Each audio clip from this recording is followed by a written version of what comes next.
And now I'm going to give you a little video hint by working the first problem on your weekly project for you. And in our situation here, the first thing it asks us for is the slope. And remember that our slope means that we need to find our change in our y over our change in our x, also known as rise over run. So let's see here. There's one coordinate already given to us, and here's another right here. So I'll just roll with what's given to us. Draw my imaginary right triangle.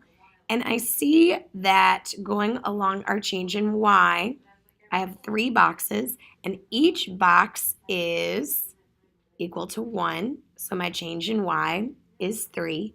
And then I notice going across, these are actually going over by 10, 20, 30, 40, etc.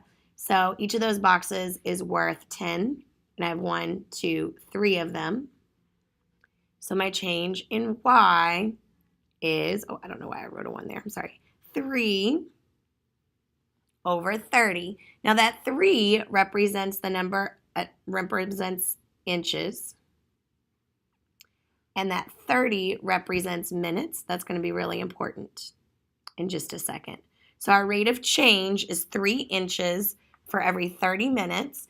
That's how much our candle length is changing.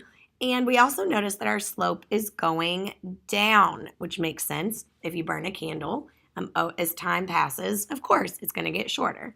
So that is a negative 3 over 30. I'm also going to pay attention to the fact that I can simplify that. So that's negative 1 over 10. So in other words, the candle burns 1 inch every 10 minutes, if I simplify it. The initial value, remember the initial value is whatever you've got when it first starts. So I'm going to look and see before any time has started passing yet, how long was the candle? Well, the candle started out as 10 inches. Easy enough.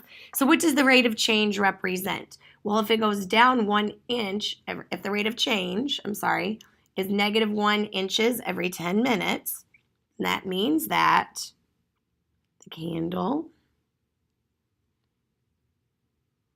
burns down 1 inch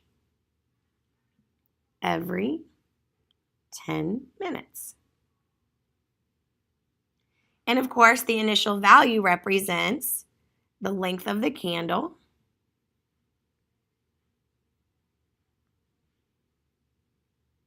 before it started burning.